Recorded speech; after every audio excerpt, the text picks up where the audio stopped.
on Paramount Plus to make some comments. Now, of course, the comments are deemed controversial, but here we look at, is what he's saying true? That's the first one. Before we decide to get offended, we'll decide whether what he's saying is true or not. And then, obviously, with his antecedent, we'll see whether he's wrong after deciding whether what he's saying is true. So let's go. Paramount is cool, they fucking ruined Halo. True.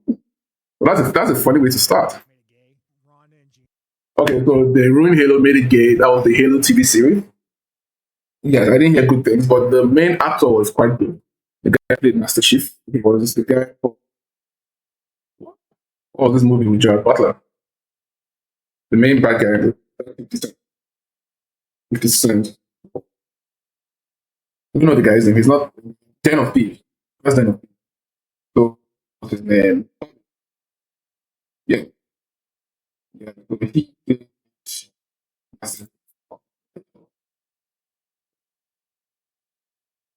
So you have to give him some respect.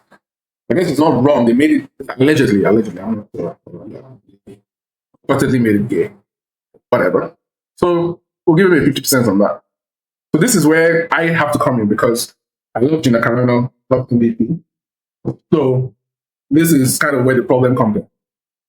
Okay, now this person is skipping certain parts because he's trying to get cancel this, which is strange because MMA fans are supposed to have some kind of edge to them. But I think that MMA fans today are quite soft.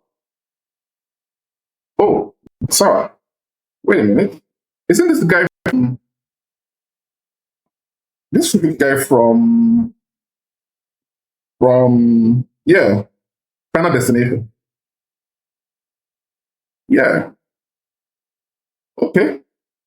Well, okay. I don't know whether he's an MMA fan, but I do think that MMA fans are quite soft nowadays, and MMA fans have done more. That's fine. Okay, yeah. So it skips some parts, but yes, the women fight half naked, but so do men. So, what? That bitch can fight. I think she lost a few fights to her ex, but okay. Talk about. So apparently, Ronda Rousey must have had some kind of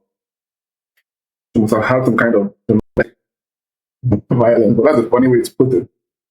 Funny, not funny, haha, but like funny strange. Okay, so yeah, she slapped him across the face. Her hand hurt. He refused to let her leave, so she attacks his face with 2 punches. One more slap, one knee, tossed aside on the kitchen floor. Went to her car, grabbed the keys, dragged him out onto the sidewalk, left him right in there. She deleted the photo and erased his hard drive. What kind of name is this, though? Okay, anyway. So that must be what he's talking about. Montana didn't lose, according to what I'm reading here on Wikipedia. Because she was the one who did the domestic abuse. Yeah, Gina Carano is one of the reasons I started watching MMA. Honestly. It's one of the reasons I even I may have jerked off to her once or twice. So clearly this guy has a serious chronic diarrhea of the mouth. Even if you have, you don't need to say that. And I would say there's a time and place to say things. Yes, someone down here says, this is how guys talk. But there's a difference between guys talking among themselves and you sitting as a contractor in a professional event for Paramount Plus. Paramount Plus paid $7 billion for the rights to broadcast UFC. And one of the first shows is Strickland talking about jerking off Gina Carano when he was a kid. That is wrong. That is incorrect. That is not the right way to conduct yourself as a professional. Yeah, it's how guys talk. But they're not talking to your guys. You're addressing the press. You're addressing the whole of MMA media. You're addressing the world. The UFC is the biggest MMA organization in the world. Why is a fighter, a former champion, talking about jerking off to Gina Carano? The stupid thing is that why does he have so much to say about someone fighting on a different promotion? Because it's a 3-minute rant. In the first 25 seconds, he's already said a lot of nonsense. It's true, but it's not pertinent to what he's actually supposed to be promoting. It's not pertinent at all. That is the problem here. It's not like what he's saying is incorrect or, offensive per se, but he's giving so much insight onto an event that is happening. So, of course, we'll get into that event and I'll give my prediction. He needs to understand the difference between time and place. An audience, he needs to know to whom he's talking. You don't just run off at the mouth, right? I mean, come on, 12-year-old boys jerking off. Is that what we want at Paramount Club? You know what I mean? So he needs a filter. He needs, like, if you talk like this on a podcast, fine.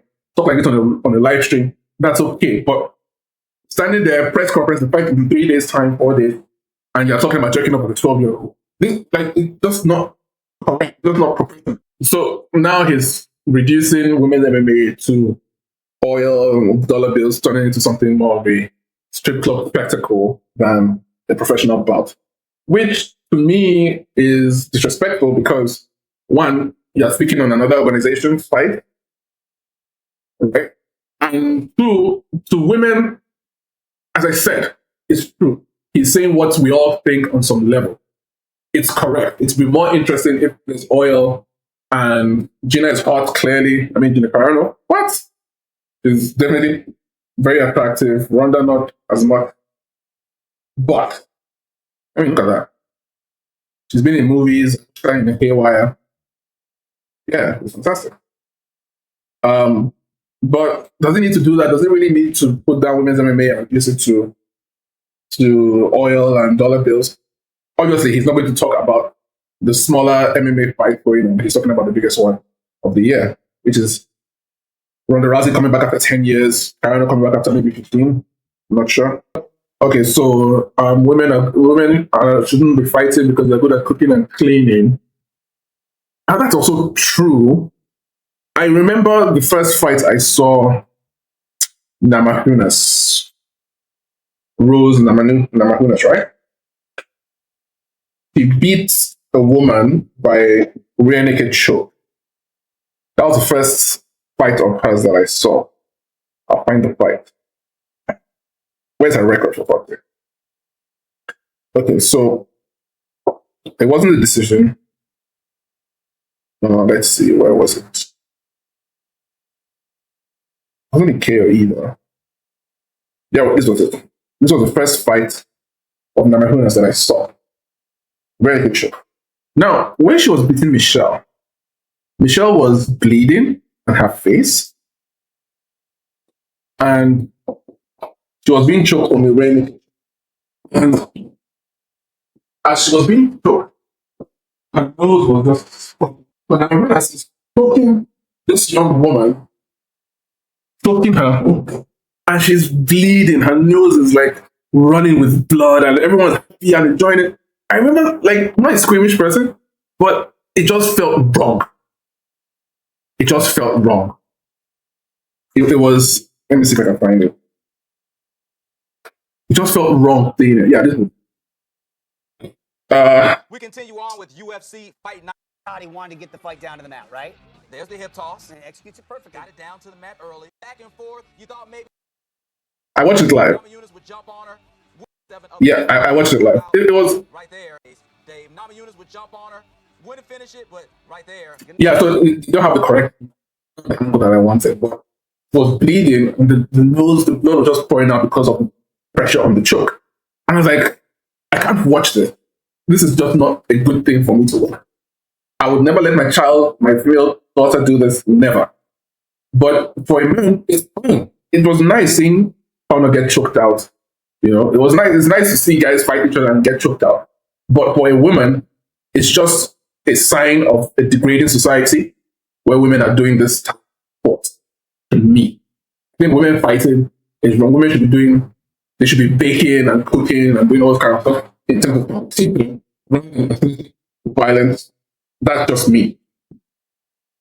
But I'm not going to be a professional champion, a professional fighter, an MMA champion, to stand there on a publisher or a publication, what they call a distributor, and say these things about another promotion or even mine. I'm not going to say this thing.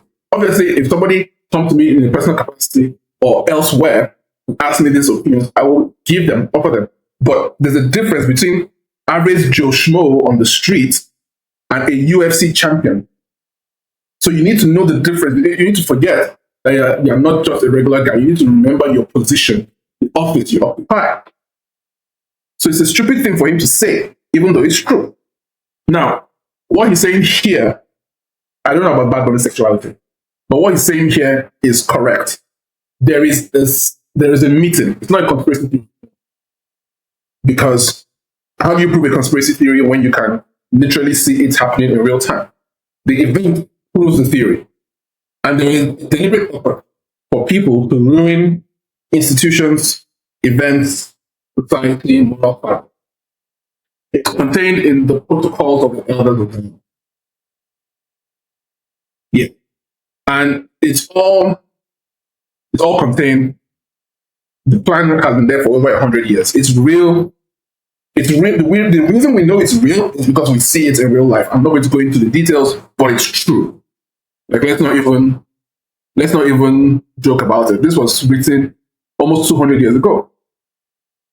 So let's not even joke about that. It's true that people actually sit down and say, how do we make the NFL worse? How do we demystify? How do we deregulate? How do we break down the cultural foundations that hold these institutions up?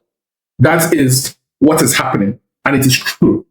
Yeah, but you have blacks now, right? What was the guy that killed the black guy that sliced the other white guy's neck with a skate? So this is kind of the problem, right? Sean Strickland, there's something Strickland is saying that he hasn't said before. And that's the problem with people like Sean. On the one hand, he says women should go back to the kitchen, but then when it comes to the gays, you're scared. You say, oh, if you're gay, let's go suck up. If you believe that women should be in the kitchen, then clearly they shouldn't be gay. Right? Gays should not exist. They should be locked up in prisons or asylums where they belong. If you really believe that their gender roles, yes. But how can you say, on one hand, that women should be in the home kitchen cooking and cleaning, and on the other hand, it's okay for guys to be gay and suck up? So for him to say that he accepts homosexuality for quote unquote other people, even though he may have had some homosexual experiences himself with his father, allegedly, why can he maintain that level of cognitive dissonance? It's wrong. I want to know what it's like, man, right? Like, I like pussy. Like, oh, he wants to know what it's like. He proved my point. I've not gotten this far in the video. He proved my point almost immediately. How shocking. You support mental illness. Do you see how this guy is full of shit? So he is full of shit. He is. Yes, we know gay is mental illness. We know it's true that gay is mental illness, right? Gay is mental illness. It's been mental illness for a very long time. It was until the 70s that gays stopped being a mental illness. Dressed in a mask wig, blah, blah, blah. A doctor showed the 1972 American Psychiatric Association. He says, I'm a homosexual, I am a psychiatrist. So it was delisted. By 1973, following years of activism by LGBT trailblazers and the Stonewall riots, homosexuality was officially removed from DSM, that's the Diagnostic and Statistical Manual for Mental Disorders, and was no longer considered a mental illness. At this point, homosexuality was still listed in the Diagnostic and Statistical Manual of Mental Disorders as a mental illness.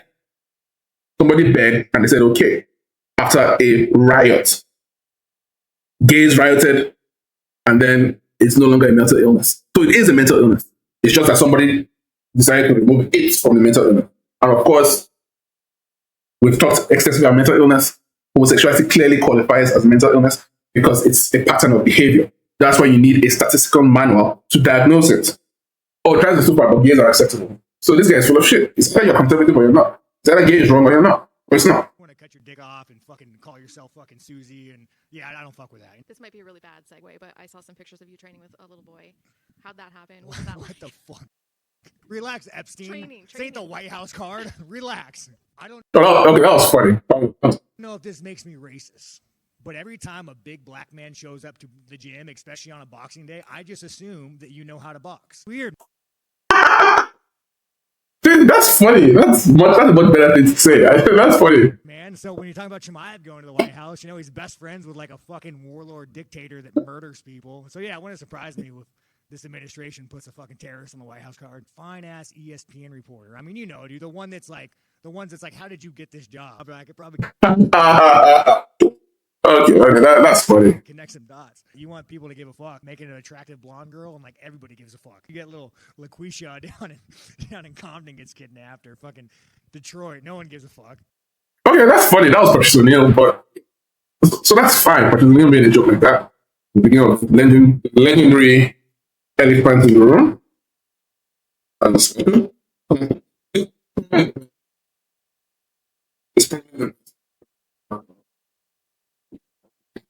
we're not talking about that. So I think this is a wrong tack to take. But that being said, Strickland has a duty as a representative of the UFC, as a former champion, to maintain some level of decorum. You have to. Yes, they're fighting, but you need to have just a little bit of decorum. The card we're talking about is Ronda Rousey on Netflix. So I don't know whether it's going to be a boxing card, on MMA card. What's her name? Amanda Nunes. It's possible. Let's look at the announcement from Netflix.